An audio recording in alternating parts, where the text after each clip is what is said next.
la louve, Éline. Oui, les amis, la nature, le créé en dehors de l'homme, est partout et toujours en action. Partout et toujours, chaque verdure, chaque arbre, chaque animal exploite toutes ces sources de vie, toute cette énergie vitale qui lui est donnée, ce quantum d'énergie pour suivre le but de son existence, qui est bien codé par son instinct.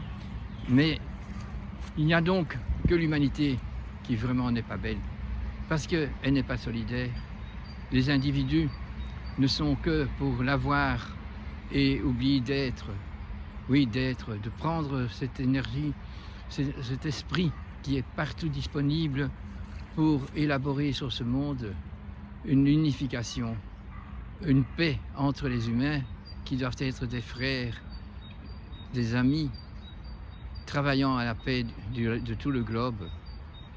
C'est cette unification que nous devons essayer de produire, mais pour ça, il faut contaminer le monde d'un désir d'être qui on est, de trouver sa vocation et de transmettre à tout le monde ce message d'amour, de vouloir s'unifier.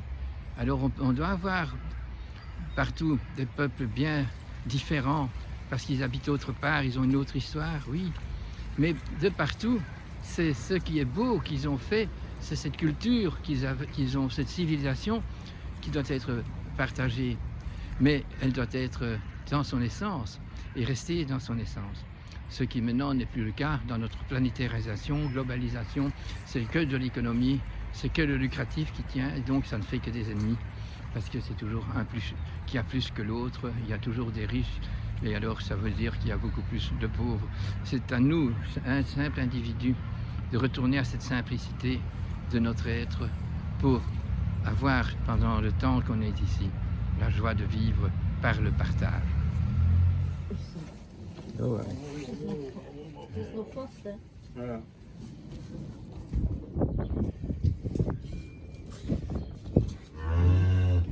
Bella ziet dat ik als dat daar ook al weet.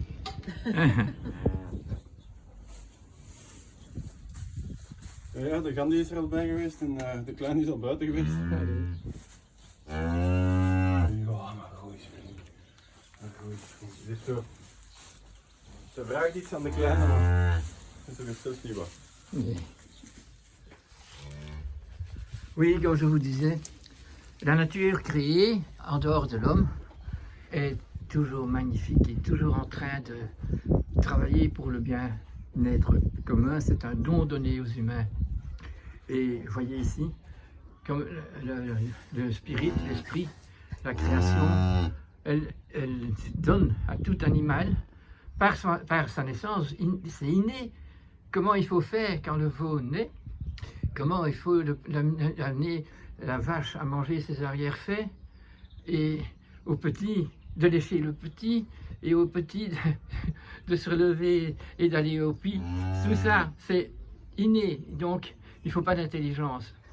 Chez l'homme, c'est différent, parce que, bon, si on avait gardé le respect de l'animal que nous sommes, le mammifère que nous sommes, nous serions aussi toujours des bons papas et des bonnes mamans qui sont toujours là pour... Attends, je vais... Ah non, ok, ça va. Je pensais qu'elle allait sortir. Yeah. Hein?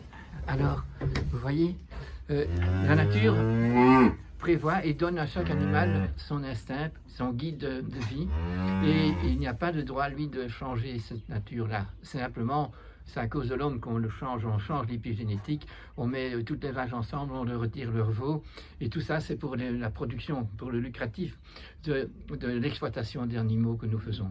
Et nous devons être des êtres aimants et aimés. Et il faut que les animaux puissent dire que je suis fier d'être dans ce monde avec des humains. C'est maintenant le contraire. Les animaux, il n'y en a que quelque peu qui sont encore dans un environnement d'amour, dans un environnement de respect, où l'homme travaille autant que l'animal travaille pour le bien-être de l'ensemble. C'est cette unification que je propose de vouloir faire, de savoir que tous les peuples de partout doivent être amoureux du terroir où ils sont, pour laisser s'épanouir le terroir avec les gens qui viennent, qui habitent ou qui sont en visite partout. Cet amour du respect de la création qui ne peut pas être planétaire.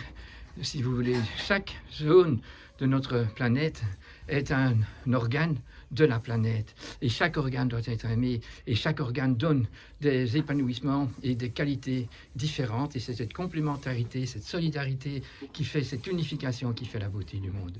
Alors on doit tous s'y mettre, tous ensemble, pour donner à soi-même le plaisir d'être vivant, le plaisir de pouvoir planifier pour le futur quelque chose. Et pour cela, il faut voir dans le présent ce qui est beau. Un peu travailler à faire que ce qui est beau, donc voir ce qui est beau, et ainsi tout ce qui est méchant, tout ce qui est pas beau, tout ce que nous voyons aujourd'hui dans cette humanisation où les gouvernants, où tous ceux qui ont un pouvoir abusent de leur pouvoir pour le mal-être des citoyens et le mal-être des animaux. Alors les citoyens, si tous nous avons de l'amour propre et que nous relevons le défi à dire aujourd'hui, regardez ce qui est beau, et alors tout ce qui n'est pas beau, toutes ces impositions criminelles qui empêchent les libertés, eh bien, ne vont pas pouvoir s'épanouir, pas s'épanouir, je ne sais pas s'épanouir, continuer leur abus de pouvoir. Mes amis, non, non, c'est à chacun de nous, dans notre solidarité pour le bien-être commun, pour le bien qu'on a reçu de cette création, parce que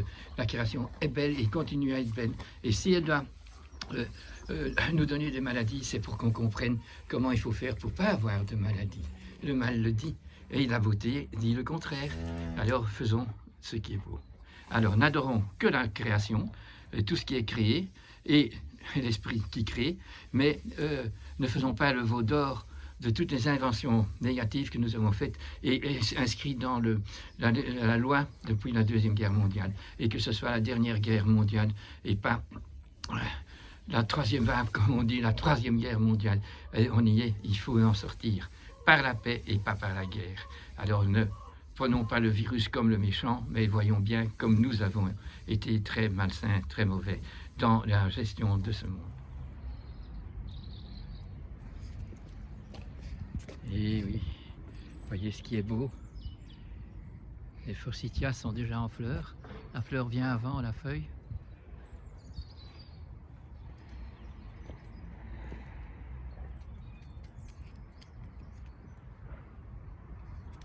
Voilà, les jonquilles, ça annonce déjà Pâques, et bien sûr le printemps. C'est la grande famille des narcisses. Et je vais montrer encore un champ de narcisses. Voilà.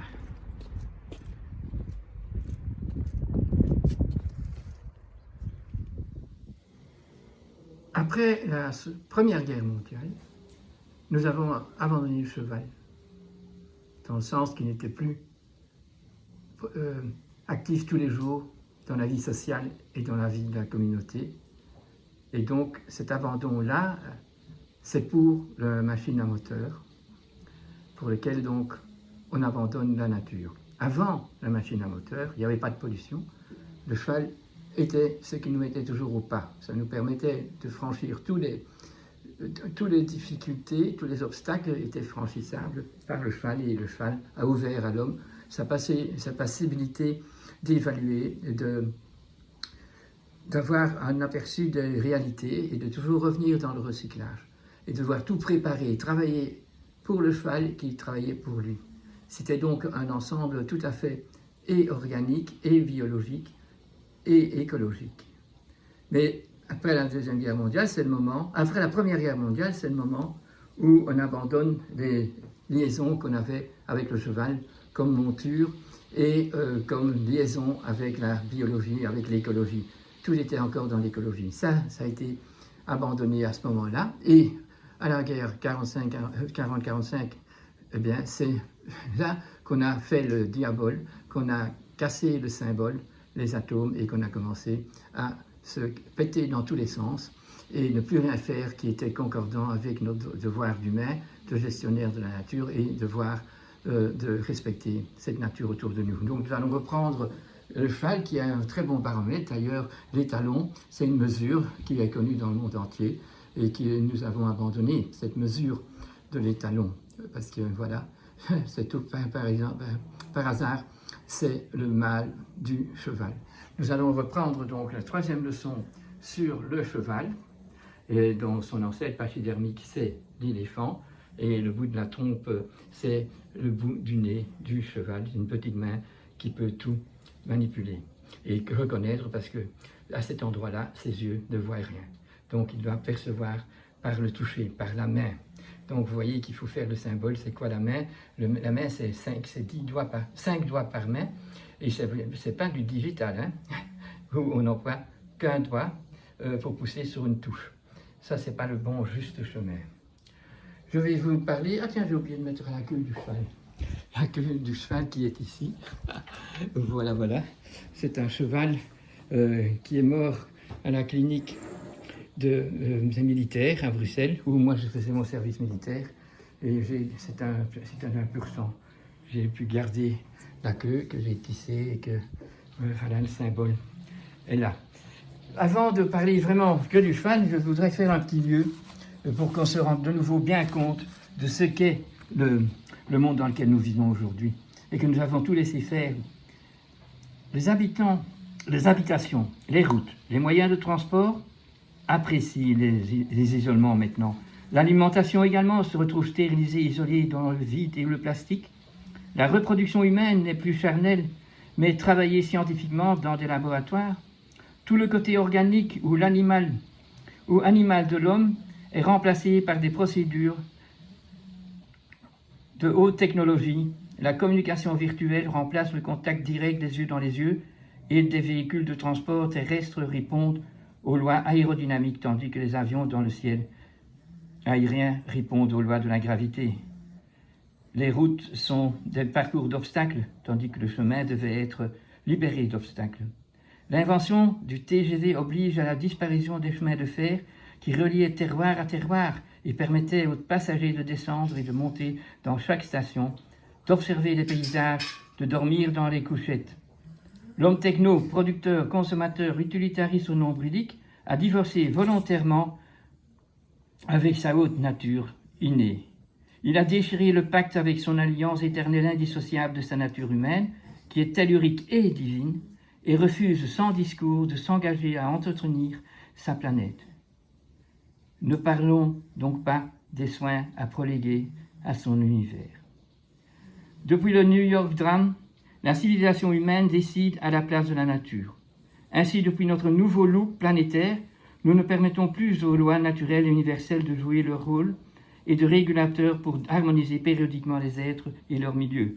Tout subit les effets ou plutôt les dégâts provoqués par l'outrage que tous les consommateurs affligent. À leur nature humaine, morale interne, à leur nature biologique, écologique et subtile, et à la nature externe, où l'environnement original, ex parati adapté uniquement à l'ensemble des plantes et des animaux, était juste et parfait. L'homme est être imparfait, mais supérieur, qui pourrait se parfaire, car il est doué de l'esprit, n'a pas l'occasion d'y trouver instinctivement ni spontanément sa place organiquement saine. Il lui faut faire usage de la raison pour créer une moralité individuelle et collective adéquate qui pourrait métamorphoser le milieu agréablement. C'est la panique et la dépendance au niveau système commercial brillant, mais limité, qui remplace la saine crainte face à l'immensité et l'admirable diversité et complexité que la nature juste mais impitoyable nous offre toujours. Le grand succès de l'industrialisation et de la technologie n'est pas raisonnable. Il est hors mesure et n'est pas à la proportion des hommes. Ce succès a donc son prix pour les générations à venir. Hyperconcentration de la population en ville, dépendance des fournisseurs, la pollution des airs, des océans et des sources d'eau douce, le déboisement, perte de production d'oxygène, contamination de pandémies aériennes par les oiseaux comme la peste aviaire, la fonte des réserves de glace, des pôles terrestres, perte des dents de sagesse et nos enfants, envahissement des continents par des eaux, perte de l'orientation sud-nord de notre globe. La disparition de nombreuses espèces botaniques et animales, abolition de normes morales, éthiques et humaines, isolement des animaux dits domestiques en industrie de production agricole, des exploitations, avec toutes des privations de santé pour tous les consommateurs aussi d'animaux maltraités. La reproduction artificielle des plantes, des animaux et des humains, en laboratoire ou hôpitaux, plutôt qu'à la ferme ou à la maison, perte de valeur charnelle et rationnelle entre humains, incapacité de se reproduire simplement. La stérilisation et l'isolation de tous les aliments, pour l'homme et ses animaux domestiques en vacuum sous plastique, en farine alimentaire, la vaccination organisée de tous les êtres enregistrés, dégradation de l'immunité des individus et de la force vitale régénératrice des aliments, attaque directe sur les capacités génétiques, harmonisant la santé des êtres vivants. Toutes ces catastrophes tragiques ne sont pas évaluées à leur réelle proportion par les consommateurs tributaires qui en subissent cependant, à leur insu souvent, les conséquences d'abrutissement mental et de métastases pathologiques lésionnelles. Car le corps humain fonctionne à l'image de sa nature environnante. Chaque fois qu'un animal disparaît de la nature sauvage, c'est parce qu'une vertu humaine nécessaire à l'entretien de la qualité de vie s'est aussi éteinte sur toute la planète. Nous isolons les animaux par espèce et par sexe, les spermes gelés à pénétrer dans les enceintes inviolables, plutôt que les étalons, les taureaux, les verrailles, les coqs. Quelle similitude facile à établir avec le divorce des cellules familiales, de l'homosexualité et des centres de reproduction artificielle. Quand on n'a plus l'amour de la virginité des enfants et de la nature, eh bien nous pouvons comprendre tous ces psychopathes qui sont dans la dégénérescence et qui s'attaquent également aux enfants, les pédophiles, les pédocriminels. Les plantes et les animaux n'ont rien à dire ici. Donc cette transformation de la nature est ce qui fait la différence entre l'homme et l'animal. L'animal ne peut pas dépasser ce que la nature a fait de lui. L'animal est d'ailleurs parfait, imperfectible, et donc limité.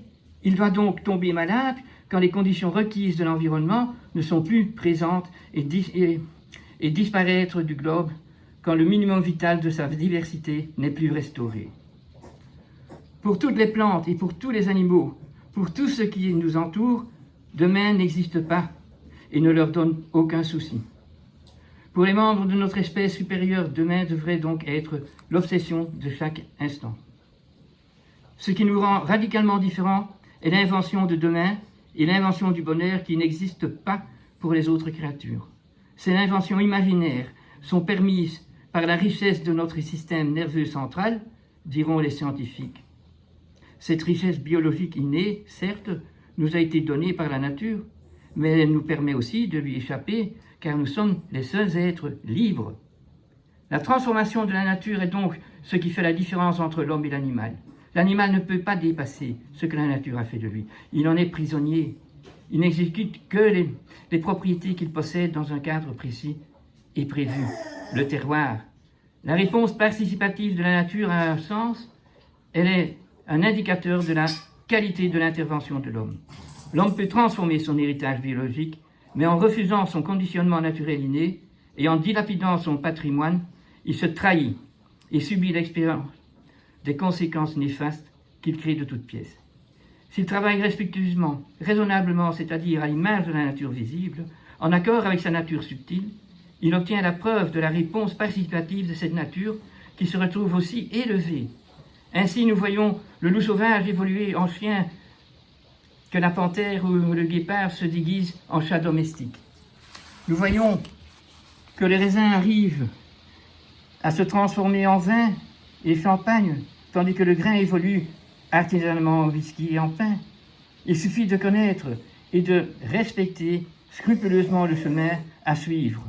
L'homme ne peut inventer l'eau pure ni la source, elle est de source. Il a le devoir d'entretenir sa pureté. Il peut élever le raisin en vin, mais pas fabriquer avec de l'eau pure et saine de la boisson genre Coca ou Fanta, qui anéantit le bon sens inné de ses consommateurs. La nature, par son propre élan, a produit le cerveau humain, objet le plus complexe et le plus autonome que nous connaissons. Ce cerveau nous a donné le pouvoir de regarder le monde qui nous entoure et de l'imaginer différent. Il nous a aussi permis de créer entre les hommes, grâce à toutes les modalités du langage, un réseau de mise en commun, de communication, d'unification, qui fait de l'ensemble de l'homme un objet plus complexe encore que chaque homme, et qui est donc doté de pouvoirs dont chaque individu est cependant privé. La civilisation en action et l'humanité dans son ensemble, nos ancêtres et les générations à venir, ont donc une fameuse emprise sur chacun de nous, dont il faut au moins essayer de se libérer si les démarches sont aberrantes, et au contraire de y adhérer si le but est existentiel, essentiel, élevé et donc bon pour toute l'humanité. Il faut savoir se soumettre librement aux lois civiles, et si elles sont du moins à l'image des lois naturelles universelles, et conformes aux normes morales, spirituelles, éthiques.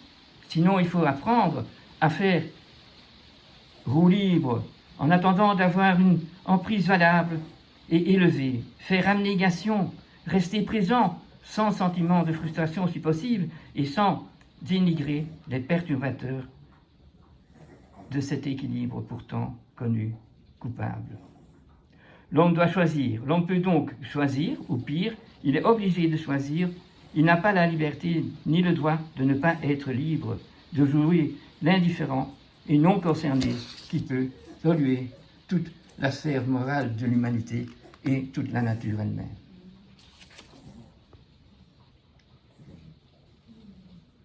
Je ne suis pas si vilaine avec mes sabots, je ne suis pas si vilaine avec mes sabots. Car le fils du roi m'aime avec mes sabots d'ondaine. Oh oh oh, voilà les sabots. Nous parlons maintenant des sabots des chevaux, parce que c'est quand même quelque chose qui a à voir avec la musique. Le sabot tâte en écoutant, ressent les vibrations de la terre qui frémissent sous son corps léger, malgré qu'il est grand et lourd, et cela donne à l'animal un sentiment de sécurité dans son triomphe sur la pesanteur. Celui qui observe les chevaux lâchés en liberté, jouant, galopant et bondissant, s'étonne de cette grâce alliée à tant de force. Et l'impression n'est que le rythme musical de la course est une partie constitutive inséparable de cette motricité unique en son genre chez le cheval. Comme un chef d'orchestre, les sabots, organes auditifs, dirigent le flux de la motricité chevaline. Les chevaux se créent en marchant et en courant leur propre univers sonore qui est perçu sourdement par leurs sabots. Le pas, le bruit du trot et du galop sont trois mesures qui donnent le rythme à toutes les danses populaires. Ces rythmes sont innés chez les chevaux. Mais c'est le rythme, c'est pas encore la mélodie. Malgré toutes ces glorifications, nous devons avouer que le cheval est quand même limité dans le mouvement. Il ne peut guère se mouvoir parfaitement qu'en avant. Latéralement et en arrière, il n'a guère de bonnes possibilités. Il est très malhabile pour se coucher et se relever, car il est un être debout. Il dort debout, parce qu'il est aussi vigilant, parce que c'est un fouilleur. Il est très malhabile pour se coucher et se relever. Il est cependant prêt à apprendre même le piaffait sur place, dirigé par son maître, son chef d'orchestre. Son épine dorsale est dans le plan horizontal et n'a pas été atteint par les forces de redressement dont nous avons parlé au sujet de ses jambes. Son principal plan de symétrie est donc le plan sagittal qui partage son corps en deux moitiés semblables, de la tête jusqu'à la queue. Les quatre allures, le pas, le trot, le galop et l'amble, qu'on oublie souvent, jouent de ce plan, et c'est aussi dans ce plan que se trouve le centre de la gravité. L'homme et les montures composent donc une unité, un ensemble, l'instrument et l'orchestre, et le chef d'orchestre. C'est un des nombreux mystères qui justifient le plaisir, le bonheur de monter à cheval, unifié avec le cheval. L'homme et le cheval unis deviennent une vraie musique. Le cheval fournit le rythme et l'homme crée la mélodie. Le cheval ne trouve son accomplissement que donc dans le cavalier. Si beau que puissent être les chevaux lâchés en liberté dans la nature, ils restent incomplets et paraissent nus. À nous d'anoblir cette beauté et cette force de la nature. Nos chevaux se sont développés autrefois à partir de petits ongulés presque insignifiants, et plus tard ils deviennent nos frères. Alors ils nous restèrent unis pendant des millénaires jusqu'à ce que la technique moderne les écarte à nouveau.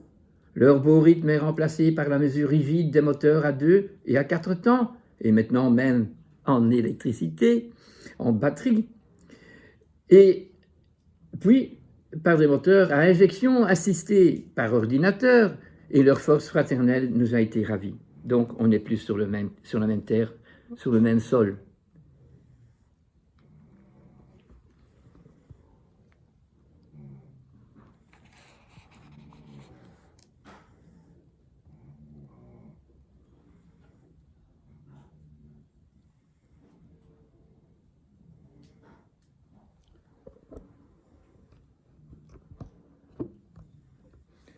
À présent, quel sera leur destin? Quel est notre rôle? L'homme, à un moment donné, devient cavalier ou chevalier, et le cheval coursier, sinon comme une vache dans une prairie, ou comme un prisonnier enfermé dans un box. L'homme doit beaucoup au cheval. Toute notre évolution humaine, jusqu'à un bon moment, était grâce au cheval. Le déclin de notre civilisation moderne et matérialiste est en similitude avec la perte du respect du cheval dans notre culture. Un retour aux sources et aux vraies valeurs devient indispensable. Dans ce cadre, il est intéressant d'essayer de comprendre ce que signifie l'écurie, la prairie, la paille, le foin aéré, la composition de son alimentation et la couverture pour notre frère cheval. Car tout ça aussi a dévié. Et parce qu'on est devenu, quand on est propriétaire d'un cheval ou qu'on peut monter un cheval, on est devenu aussi anthropomorphique, que moi je dors avec une couverture, donc mon cheval a besoin d'une couverture, même qu'il est mis dans un box qui n'a pas du tout la bonne constitution qu'avaient nos ancêtres fait de ce qui devait être une écurie, où le magnétisme du cheval pouvait se faire, mais pas dans une cage de Faraday qui est faite avec du béton. Mais depuis peu, nous devons absolument évaluer le tragique déséquilibre que va entraîner l'infiltration de la puce digitale, la puce électronique dans l'encolure gauche du cheval.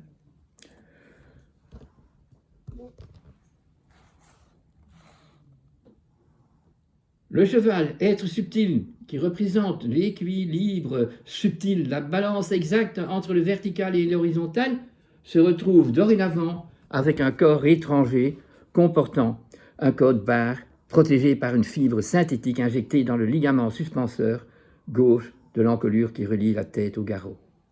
L'encolure est son gouvernail pourtant, sa balance, son levier de direction et le commandement du cavalier, c'est sa propre balance.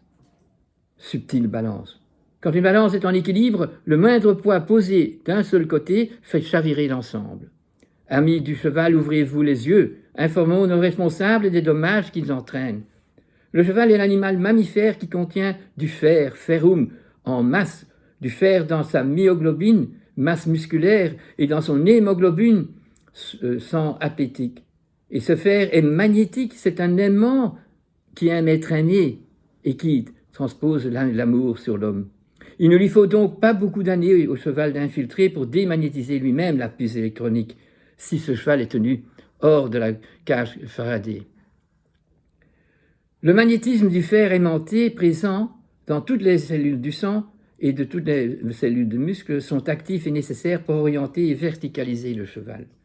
Cet élément magnétique donne aux chevaux la capacité de repérer magnétiquement l'ennemi intérieur et extérieur pour le rejeter ou pour fuir à temps. Plus, on se fuit, moins, c'est le rejet aussi. Et moins, c'est l'attirance. La plus petite attaque étrangère est déjà repérée magnétiquement, bien avant le travail immunitaire, physiologique ou le repère nasal. C'est par le magnétisme déjà que le cheval va remarquer dans quelle émotion vous êtes, dans quel magnétisme vous êtes. Et alors, si vous êtes le même que lui, vous allez avoir un rejet. Si vous êtes l'opposé, s'il est plus et vous moins, il va vous accorder le plaisir de s'approcher de vous. Tous ces principes uniques du cheval sont reniés aujourd'hui par nos responsables, nos professionnels et beaucoup de ceux qui se disent amateurs. Quel viol non repéré. Tant que cette puce virtuelle et malsaine est présente, le corps, immunitairement, reconnaît sa présence de passager clandestin, mais ne peut repérer l'étranger présent dans un espace de son corps qui n'est pas organiquement repérable. Donc le système biologique et donc immunitaire est constamment actif en recherche à dépister le passager clandestin dont la place prise est repérée. Ses capacités immunitaires propres sont donc préoccupées et plus aussi bien disponibles pour les autres ouvrages simples au quotidien. Le plus étrange est que les vétérinaires, qui en principe suivent une vocation bien précise, soigner le mieux possible les animaux, les mettre dans une situation saine, de comprendre les privations de santé et les obstacles à leur guérison, ben non, ils s'engagent aussi avec tous les propriétaires de chevaux et surtout ceux qui font du sport, sans scrupule à injecter un corps étranger toujours nuisible à tout animal.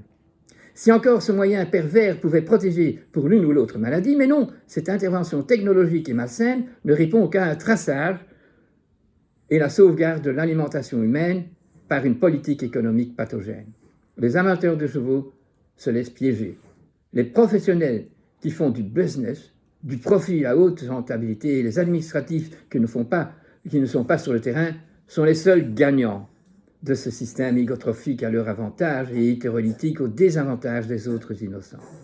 Les animaux en sont les victimes et les soignants par système naturel se retrouvent avec des obstacles à la guérison et des privations de santé permanentes impliquées.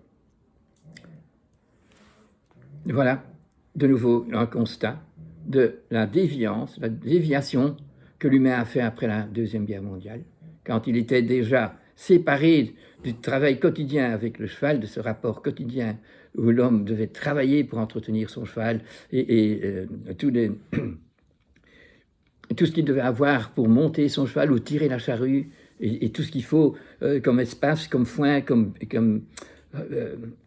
la betterave en hiver, enfin tout ça, c'était une chose normale et qui préoccupait le propriétaire. Et bien tout ça est parti après la Deuxième Guerre mondiale et même absolument mis dans toutes les lois, toutes ces lois absurdes, parce qu'elles dévient de la santé du monde entier, de la santé de chaque animal et de chaque plante, sont légiférées. Donc, toute la loi naturelle universelle est mise en doute et même souvent condamnée. Et c'est là que nous devons faire le constat. Si on fait ce constat, eh bien, on pourra rechanger son cœur dans la direction de l'amour universel et donner à son cerveau la possibilité d'intellectuellement comprendre ce qui est juste et ce qui est faux, ce qui est absurde et ce qui est bien, ce qui est authentique et ce qui ne l'est pas. Chers amis, j'espère que ces discours ici vous aident à remettre notre planète et tous les habitants humains dans la bonne direction d'amour et de volonté, de très bonne volonté pour récupérer cette planète. Mais moi j'ai deux copines qui ont une d'une première nichée et une de la deuxième et qui sont super enchantées. Ah, il y en a déjà 5 là autour. Mais c'est un travail, hein, toutes les 6 h du matin. Pour s'en occuper. Si tu veux, tu peux en prendre un. Hein, Je peux prendre un oui. Comme il est gentil avec moi, lui. Il faudrait que les petits-enfants de Jean-Louis, il a des petits-enfants. Ouais. Tu en Ils prends? pourraient se venir, mais ils Tu n'étaient peux pas en bien prendre, aujourd'hui. Sinon, ils vont venir les voir. Quel Parce gars? qu'eux, ils vont adorer. Ils ont pour le moment peur, mais s'ils ont un chien comme ça, ils vont plus Comme avoir il est peur. adorable. Eric, ces petits-enfants qui ont un peu peur.